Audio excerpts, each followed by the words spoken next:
in this book, Portraits of Rhythm by Cerrone, we have a variety of ruffs, 3-stroke leading into a primary note, 2-stroke leading into it, a 6-stroke, and even some 4-strokes right here. So there are many different ways that you can do ruffs leading into the primary note. What is the overall goal of this? The overall goal of this is to try and broaden the sound. So instead of going ta, or instead of going cha, you're going ja. So it's making it longer leading up into a primary note. There are different ways that you can play it. So for example, if we have a 3-stroke ruff leading into a primary note, you could play alternating like that. You could play it as a Swiss. You could play it as a puttada, so right, left, right. You could play it as a 3-stroke.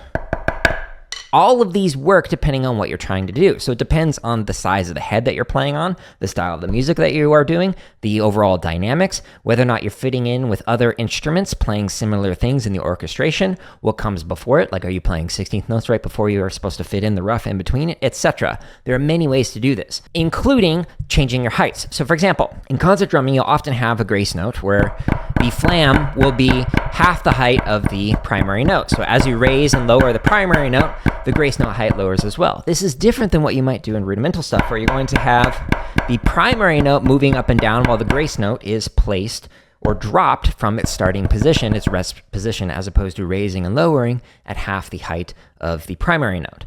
Now, if you're doing this and you want to have a more open sounding rhythmic ruff, you might play something like a Swiss. And you might have it at half the height, or you might even have it really low. And it might sound like a rhythm, or you could play it as a 3-stroke. And it's going to sound more closed off and more like just like broadening of the note as opposed to a rhythm right before the note. So there's no right or wrong way to do it. So for example, that 6-note ruff leading into the primary note in Cerrone's solo number 9, when you're doing that, you could play it as a 3-stroke like that. You could play it alternating. You could play it as a paradiddle-diddle. A little bit faster though. You could play it as like 2-4. You could play it as a roll, so a triplet. There are many different ways that you can do it, and you're going to change the height of the lower notes, the grace notes, to either be half the height as the primary note or make it really low. So there's no right or wrong way to do it. It depends on so many different factors when you are playing. But what's cool is like you get to kind of determine that, because unlike with rudimental stuff, it's likely only going to be one person playing on the snare drum, and you get to determine just how long that broadening of the note is to fit in with the rest of the ensemble or solo, etc. As opposed to rudimental, where you have to worry about like, how am I playing it with everybody else next to me? You have to really define that and make it uniform, etc. You can find the book for this, Cerrone. If you go down to the tips and lessons, if you go into here, books and gear I recommend, that can take you there. Just go to the snare section for concert snare. This is the one that I recommend. There's another version that's just the music, but this one has the music with some notes from the composer that says like, hey, here's how I recommend playing this, or here's a sticking that I'd recommend for this passage, etc. So you'll learn a whole lot more. It's like studying with Cerrone without actually studying with Cerrone. So it's like the next best thing that you could do. So that's what I would recommend. Before I get to the next tip, I just want to say really quickly that you can find literally thousands of hours of free drumming play-alongs and drumming tips in the link at the top of the description, or by going into my home tab of YouTube. Many ways to approach dynamics. Rudimental drumming, it's often played as a 2-height system. So you'll play tap height will always be like at 3 inches, and then accent height is the thing that changes. So you might play like triplets where you're slowly like raising and lowering the accents while maintaining the same height. But when it comes to concert percussion, you might start off at piano. That's floor 1. And then floor 2 might be mezzo piano. But within each one of these floors, you can fluctuate. If we're going to say that piano is between 3 and 6 inches, well, you might play at 3 inches, or you might play at 4, or maybe 5, and you might still call that piano. So if you play an accent, you might go 1 floor above for that. So you might go into the mezzo piano, or maybe even mezzo forte if you wanted to be more emphasized, or you might keep it all the way so that you're playing at the ceiling of here. So you might be playing like 5 and 3. So you might play triplets like this, or you might play like this.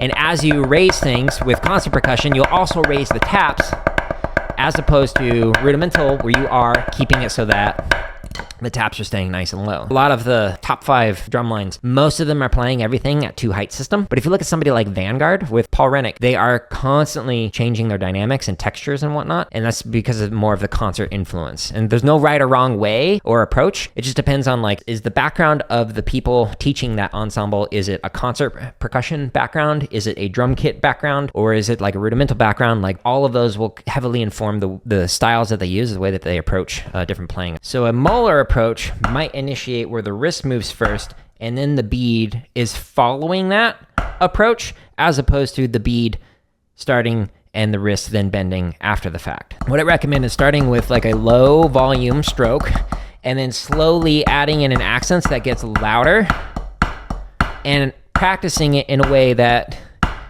you are initiating with the wrist moving and the bead following after the fact. A full Moeller stroke will even have strokes that, this is very exaggerated, will end up so that the bead is not hitting parallel with the drums, so like flat with it, and it could go more towards perpendicular. So like if you watch like Jim Chapin playing, when he's playing, he will use strokes like this, and that's because he's playing on drum kit where he can get away with that, whether it's traditional or with match grip. When he's playing this, he's the only person who's playing on drum kit, so he doesn't need to worry about uniformity. So if there are drum lines who want to use Moeller, they're often going to use a modified Moeller where you're still going with as parallel as possible while allowing the wrist to do the bend before the bead moves. That allows you to get more power out of the sound, more volume out of the sound quality while staying nice and relaxed. But it can slow you down a little bit because you're not relying so much on the finger, which can be faster twitch when you're playing this way. So it depends, like, do you want more sound quality? Do you want more volume? You need to be able to control the space between the grace note and the primary note. So not just like focusing on the height to make sure that you're not like raising up the grace note, but how much of a gap there is timing wise between the grace note and the primary note. You could play 10 of them open. So gada, gada, gada, gada, gada, gada, and then play like 10 of them normal, or however many you want. You could do 50, and then do flat flams.